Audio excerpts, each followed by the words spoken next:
Hello guys, कैसे आप सब लोग। मेरा नाम आया था जैसा और आप देख रहे हैं स्टडी करो यूट्यूब चैनल। आज की वीडियो में हम मेल रिप्रोडक्टिव सिस्टम को डिस्कस करने जा रहे हैं। ठीक है, मैंने मेरी पिछली वीडियो यानी सेक्सुअल रिप्रोडक्शन इन प्लांट्स में मैंने ये कहा था कि मैं फीमेल और मेल दोनों का लेके आऊंगा, but the thing is that अगर मैं दोनों का लाऊंगा तो वीडियो बहुत बड़ी हो जाएंगे और इतने लंबा वीडियो लोग देखने नहीं मानते। ठीक है, सो इसलिए मैं आज मेल रिप्रोडक्टिव सिस्टम का लाया हूँ, क्योंकि धीरे धीरे करके चलेंगे, धीरे धीरे। ठीक है, धीरे धीरे। तो मेल में ना कई प्रकार की ना अलग अलग रिप्रोडक्टिव ऑर्गन होते हैं, और उन ऑर्गन के जो ग्रुप होता है उन्हें क्या कहते हैं, रिप्रोडक्टिव सिस्टम इन मेल। तो पहले हम पढ़ते हैं टेस्टिस के बारे में। ठीक है, टेस्टिस क्या होता है। ठीक है, टेस्टिस मेल रिप्रोडक्टिव सिस्टम का एक पार्ट है जो कि बहुत इंपॉर्टेंट है। तो टेस्टिस क्या होता है, देखो टेस्टिस मेल में पेयर्स में प्रेजेंट रहता है, बिटवीन द लेग्स। ठीक है, टांगों के बीच में ये प्रेजेंट रहता है, पेयर्स में प्रेजेंट रहता है। और इसका काम क्या होता है ना, ये इसका दो काम होता है। एक, टेस्टिस सिक्रीट करता है male sex hormone that is testosterone and make male sex cell sperm. दो काम होते हैं। मेल सेक्स सेल ये रिलीज करता है, बनाता है, और ये क्या बनाता है, और mail sex hormone that is testosterone. ठीक है, अब ना ये क्या होता है कि बहुत ही वाइटल ऑर्गन होता है। ठीक है, बहुत ही ज्यादा नाजुक होता है। लाइक अगर इस पे थोड़ी सी भी अगर इसे चोट लगे ना तो बहुत दर्द होता है, लॉन्डो को पता होगा। ठीक है, मतलब हालत खराब हो जाती है। तो क्या है, हमारे नेचर ने ऐसा बनाया है, लाइक हमारे पूरे बॉडी को ऐसा नेचर ने हमें बनाया है कि क्या हुआ है कि ये ना एक पाउच में इसे पाउच में ये रहता है। ठीक है, it is trapped in a pouch. अगर आपने ढंग से नोटिस किया होगा तो ये क्या करता है, एक पाउच में रहता है। टेस्टिस से बाहर से लटका नहीं रहता है, नर्व्स के साथ लटका नहीं रहता, वो एक पाउच में रहता है। तो उस पाउच को क्या कहते हैं हम, स्क्रोटम। ठीक है, स्क्रोटम क्या होता है, skin pouch in which testis is safely secured. मतलब इसमें अच्छे से टेस्टिस क्या है, सेफ रहता है। ठीक है, ओके। अब एक और आप लोगों ने एक क्वेश्चन तो नहीं आता बट एक डाउट अराइज होता है लड़कों के लिए मेन।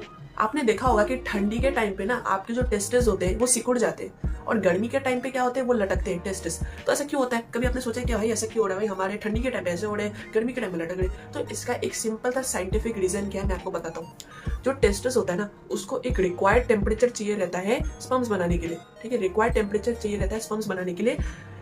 तो क्या होता है, अगर वो हम अब तो टेस्टिस तो हमारे, सपोज ये हम बॉडी है, ये बॉडी के अंदर तो नहीं है, बॉडी के बाहर है। क्यों बॉडी के बाहर है, क्योंकि बॉडी के अंदर अगर टेस्टिस होता तो उसे वो रिक्वायर्ड टेम्परेचर नहीं मिलता, उसे वो एक रिक्वायर्ड सराउंडिंग नहीं मिलता। क्योंकि हमारे बॉडी के अंदर ऑलरेडी क्या क्या चीजें हैं, नर्व्स है, आर्टरीज है, डिफरेंट डिफरेंट ऑर्गन्स है, ब्लड है, अलग अलग चीजें, तो अंदर उसे फेवरेबल कंडीशन नहीं मिलता। इसलिए हमारे नेचर ने हमें ऐसा बनाया कि जो टेस्टिस है वो हमारा बाहर रहता है। मेन क्वेश्चन ये है कि ठंडी के टाइम पे सिकुड़ता क्यों है, मतलब सिकुड़ता क्यों, पास क्यों चला जाता है और लटकता क्यों। देखो, ठंडी के टाइम पे क्या होता है, ठंड होती है। ठीक है, कोल्ड होती है। तो हमारे टेस्टिस को क्या है, जब ठंड आती है ना, तो ठंड के टाइम पे हमारे टेस्टिस को रिक्वायर्ड टेम्परेचर नहीं मिलता। उसे क्या चाहिए थे, ठंडी के टाइम पे उसे गर्माहट चाहिए रहते हैं। ठीक है, ताकि वो क्या है, स्पर्म प्रोडक्शन कर पाए फेवरेबल कंडीशन में। तो ठंड के टाइम में आप ऐसा सिंपल लॉजिक लगा के समझो कि टेस्टिस है, टेस्टिस को ठंडी में हमारे जैसे लगती है ठंड, और गर्मी पाने के लिए वो क्या करता है, बॉडी के करीब जाता है। ठीक है, समझ रहे हो, बॉडी के करीब जाता है। क्यों, क्या, क्योंकि उसे गर्माहट, a little bit of warmness, उसे थोड़ी सी गर्माहट चाहिए रहती है, जिसकी वजह से क्या वो बॉडी के पास जाता है। ठीक है, क्योंकि क्यों, उसे ठंड लगती है। सिंपल सी बात है, ऐसा एक लॉजिक लेके आप समझो। अब एक और है कि गर्मी के टाइम पे वो लटकता क्यों है, क्योंकि सिंपल बात है, गर्मी के टाइम पे उसे क्या लगती है, उसे गर्मी लगती है। अगर वो बॉडी के पास रहेगा तो उसे क्या मिलेगा, गर्माहट मिलेगी, और गर्मी में क्या है, ऐसे ही क्लाइमेट एनवायरनमेंट हमारा गर्म रहता है। तो स्पर्म प्रोडक्शन के लिए जो स्पेसिफिक सराउंडिंग गर्मी के टाइम पे उसे चाहिए, वो थोड़ी सी ठंडा, उसे थोड़ा ठंडा चाहिए। ठीक है, तो गर्माहट से उसे बचना है। तो क्या करता है कि बॉडी से दूर आता है, लटकता है, ताकि उसे वो जो गर्माहट मिल रही है बॉडी के वहां से वो उसे ना मिले। समझे, सिंपल बात है। ठंड के टाइम पे हमारा एनवायरनमेंट ऐसे ही ठंडा रहता है, और टेस्टिस को ठंडी के टाइम पे क्या है, फेवरेबल कंडीशन नहीं मिलता, जिसकी वजह से वो बॉडी के पास जाता है और सिकुड़ जाता है, ताकि उसे बॉडी से गर्माहट मिले। और गर्म के टाइम पे हमारा सराउंडिंग ऐसे ही गर्म रहता है, जिसकी वजह से क्या होता है, उसे थोड़ी बहुत ठंड चाहिए रहती है, जिसकी वजह से क्या वो बॉडी से अलग हो जाता है, ताकि उसे वो जो उसे गर्माहट मिल रही है बॉडी से, वो एक्स्ट्रा गर्माहट उसे ना मिले। ठीक है, नेक्स्ट हम पढ़ते हैं हमारे नेक्स्ट ऑर्गन के बारे में, which is vast difference. Vast difference क्या होता है, वास्ट डिफरेंस एक ना ट्यूब होता है। ठीक है, vast difference is a tube. ये ट्यूब क्या करती है, ये ट्यूब स्पर्म से बने, टेस्टिस में जो स्पर्म बनता है उसे सेमिनल वेसिकल में लेके जाती है। अब आप पूछोगे यार ये सेमिनल वेसिकल क्या है, तो कोई बात नहीं, मैं अभी धीरे धीरे समझाऊंगा, A to Z सब समझाऊंगा क्या होता है यहाँ पर। बट आपको इतना समझना है, वास्ट डिफरेंस एक ट्यूब होती है। देखो स्पर्म, देखो ये टेस्टिस है, टेस्टिस में जब स्पर्म बनता है तो वास्ट डिफरेंस एक ट्यूब होता है, जो कि उस टेस्टिस से बने हुए स्पर्म को सेमिनल वेसिकल में लेके जाती है। तो आपको बस इतना समझना है कि आपको मेन इंपॉर्टेंट फंक्शन क्या है। टेस्टिस का मेन इंपॉर्टेंट फंक्शन है मेल सेक्स हार्मोन और मेल सेक्स सेल बनाना। वास्ट डिफरेंस का काम ये है कि वो स्पर्म जो टेस्टिस में बना हुआ स्पर्म है उसे सेमिनल वेसिकल में लेके जाए। ठीक है, अब मैं आपको बताऊंगा सेमिनल वेसिकल। सेमिनल वेसिकल क्या होते हैं। ठीक है, सेमिनल वेसिकल क्या होते हैं, देखो आप लोग अपना डायग्राम खोल के बैठना। क्या होता है कि जब टेस्टिस में जब स्पर्म बनता है ना, टेस्टिस में जब स्पर्म बनता है, सो वास्ट डिफरेंस जो ट्यूब होती है वो उसे सेमिनल वेसिकल में लेके जाती है। सेमिनल वेसिकल एक टाइप का ग्लैंड होता है, सेमिनल वेसिकल एक टाइप का ग्लैंड होता है, और ठीक सेमिनल वेसिकल के वहां पर, ठीक तो नहीं हम कह सकते, बट हाँ आप ऐसा समझो कि सेमिनल वेसिकल के वहां लेके जाता है। उसके बाद क्या होता है कि ये जो स्पर्म है ना, इस स्पर्म में प्रोस्टेट ग्लैंड, एक और ग्लैंड होता है जिसका नाम होता है प्रोस्टेट ग्लैंड। सो सिंपल क्या है, टेस्टिस में बना, वास्ट डिफरेंस है, इसको लेके गए सेमिनल वेसिकल में, और सेमिनल वेसिकल और प्रोस्टेट ग्लैंड क्या करते हैं ना, इस स्पर्म में एक लिक्विड फ्लूइड मिला देते हैं, एक लिक्विड फ्लूइड मिला देते हैं, जिसकी वजह से अब ये स्पर्म नहीं रहता, लाइक रहता तो स्पर्म नहीं है, लेकिन इसे हम बोलते हैं सीमन। क्या बोलते हैं हमसे? सीमन कहते हैं। और ये सीमन क्या होता है, ये सीमन आता है और हमारा जो रिप्रोडक्टिव ऑर्गन होता है पीनस, उससे इजैकुलेट हो जाता है, उससे क्या होता है, ये इजैकुलेट हो जाता है। ठीक है, अब बात है कि मैंने क्या बोला। आई नो आप लोग को बहुत दिक्कत आ रही होगी समझने में, लेकिन मैंने बोला क्या। देखो ये हमारा डायग्राम है, ठीक है, यहाँ पर हमारा वेट, देखो यहाँ पर क्या बनता है, यहाँ हमारा स्पर्म बनता है, ये टेस्टिस है, और यहाँ पर वास्ट डिफरेंस नाम की एक ट्यूब है।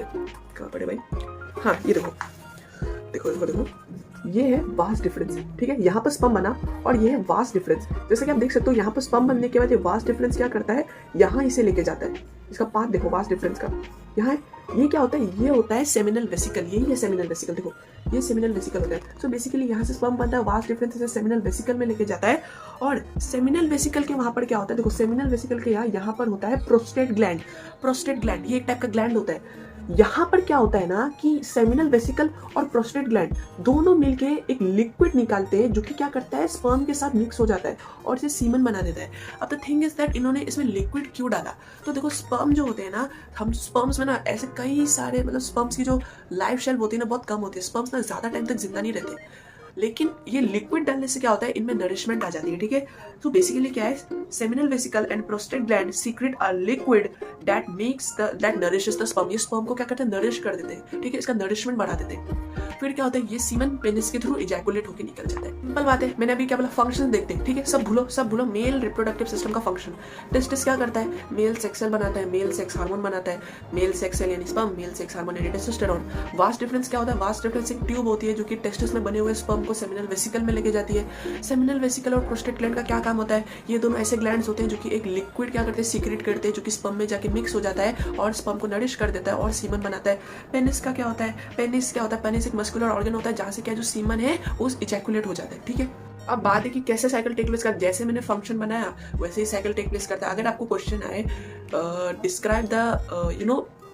डिस्क्राइब मेल रिप्रोडक्टिव सिस्टम, ठीक है, तो कैसे आएगा, सिंपल बात है, टेस्टिस होते हैं, पेयर्स में प्रेजेंट रहते हैं, टेस्टिस स्पर्म बनाता है, फिर एक वास्ट डिफरेंस नाम का ट्यूब होता है जो कि टेस्टिस में बने हुए स्पर्म को लेके जाता है सेमिनल वेसिकल में।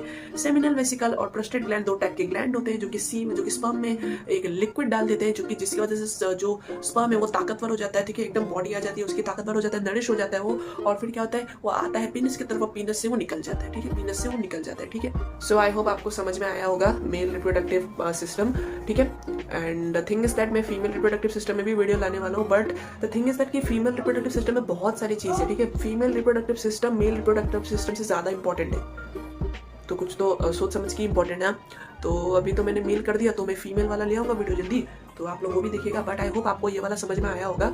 मैंने एकदम अच्छे से समझाने की कोशिश की। कुछ भी डाउट रहता है तो कमेंट सेक्शन में पूछ लेना, मैं बिंदास जवाब दे दूंगा, ठीक है।